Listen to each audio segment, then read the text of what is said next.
How's it going, guys? Billy here. So the IRS, they came after me today.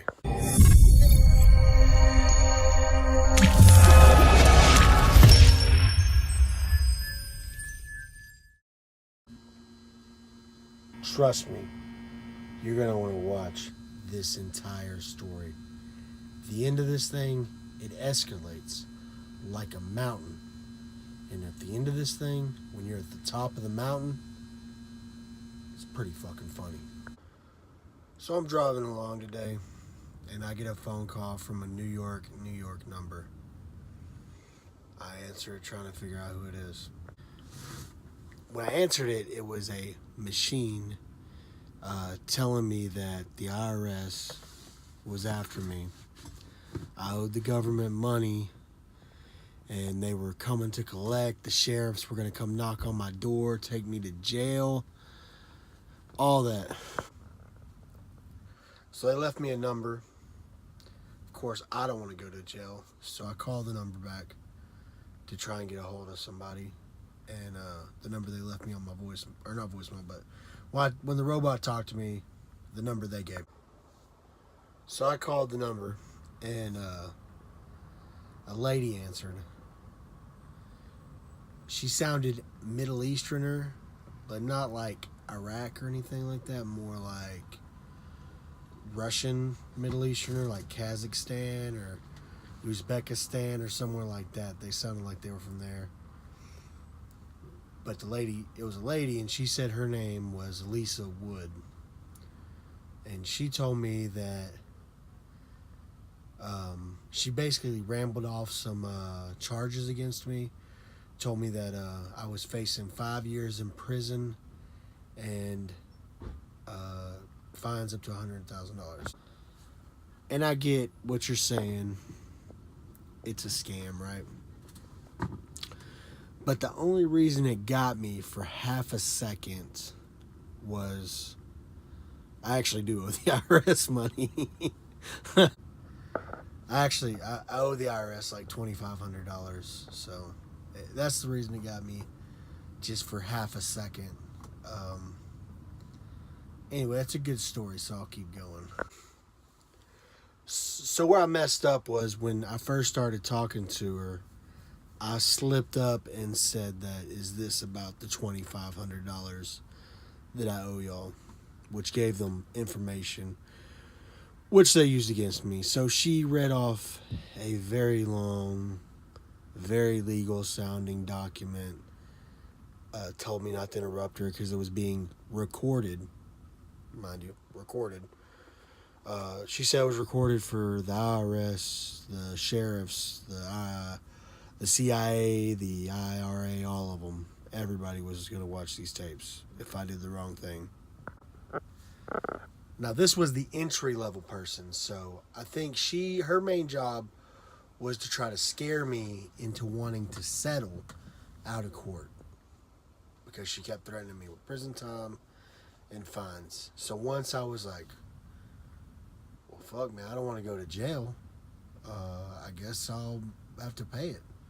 So once that happened, and they had the hook, and then they transferred me to Lisa Wood. She transferred me to her supervisor, Mike Johnson. Now, with a name like Mike Johnson, you're probably going to assume that this was a very American-sounding guy. It was not. It was another Middle Easterner. This was a guy, though, and he was basically... So he figured out that I had some money. I told him I had, like, through all my bank accounts and everything, I told him I might have like $1,500.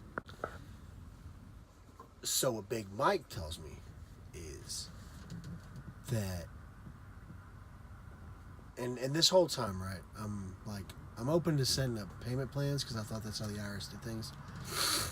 But Mike, he wanted me to give him a lump sum of money so that they wouldn't take me to court. Now, he said I could set the payments up later for the rest of it, but he was going to need whatever money I had electronically sent to him. He said he couldn't have my bank information or anything like that. He didn't want any of that. He wanted me to go to a convenience store and electronically wire him $1,500. Now you're probably thinking, oh no, Billy, don't give him $1,500. That sounds crazy. Don't worry, I didn't give it to him. So basically, this guy's super aggressive. I'm telling him I'm in an 18-wheeler. I can't just swing by 7-Eleven and wire him some money. I was going to have to figure some stuff out, and I'd call him back. Every time I said I would call him back, he lost his shit. It was like, look, if you hang up this phone, the IRS, this is all being recorded, the IRS is going to take that as you running away from them, and they're going to pursue you and arrest you. Right? So finally I was like, look, man, I don't like you talking to me like I'm a goddamn murderer or some kind of fucking criminal. I was like, I don't appreciate it. It's not going to happen. And I'm pretty much fucking done talking to you. He was like, no, man. He's like, I'm not trying to be aggressive or mean or anything. That's just how I talk. I was like, well, look, you're not going to fucking talk to me like that. And he kept going. So I was like, look, if this is being recorded, I'm not trying to run from my debt or anything like that. I'm getting off the phone with this dude because he sounds like a psychopath. And I hung up. So next thing I do is I'm pretty sure this is a scam. So I call my girlfriend. She laughs her ass off at me. Explains to me that it's a scam. So then I call friend number 1. They laugh their ass off at me. Explain to me that it's a scam. I call friend number 3. Junior. Keith Kane. The realest and the illest. This man says, call him up right now. I'm like, what do you mean call him right now? He's like, call him right now. I need to talk to these people. I was like, no, man. I was like, I think I pretty much got it worked out. I hung up on them. I don't think they're... And while I was on the phone with them, now throughout all these phone conversations, they tried to call me like 7 times. So finally I was on the phone with Junior, and I get another call. But this one's not from a normal number. It's from 911, right? So these IRS agents called me from 911. Junior is like, you have to answer that. Now this is where the story gets good. Alright, so I answer the 911 phone call because Junior told me I had to. But I told Junior, I was like, look, you gotta chill out, man. You gotta calm down. Let me handle this, because they don't want no third parties on the phone, right? So I start talking to this guy. I was like, man, how do you call me from 911? That's crazy, right? And the guy's like, well, you weren't answering us from our direct numbers, so we had to go above that and call you from 911. So this is where my boy Junior steps in. Junior says, hey, man, why are you such a motherfucker? To the telemarketer, right? So when I tell you that Mike Johnson went left, Mike Johnson fucking went left, right? So when Junior called him a motherfucker, this dude decided to call Keith's mom every single word you can use to describe a whore, right? Now they said a lot of fucked up shit to each other, Keith Jr. and this telemarketer, right? Some of the highlights, though, I'll just give you the highlights because they're funny. At one point, Keith asked the telemarketer, hey, what's it like to fuck a pig? The telemarketer said, the only pig I fucked is your mom. I'm like, the whole time I'm like, there's my face the entire time they're talking. So then Keith asked him, hey man, how the fuck do you join ISIS? The telemarketer tells Keith, he says, I don't know. When I get to the bottom of your mom's vagina, I'll let you know. Right? That's crazy. So then the guy threatens to kill Keith. Keith's like, how are you going to kill me? He said, I'm going to come, the telemarketer, the guy who said he works for the IRS, said, I'm going to come to your house. I'm going to stick a shotgun up your ass and pull the trigger. This guy works for the IRS. Keith said, you're going to have to bring a lot more than a fucking shotgun. So this guy says, well, how about I just hit you in the forehead with my dick?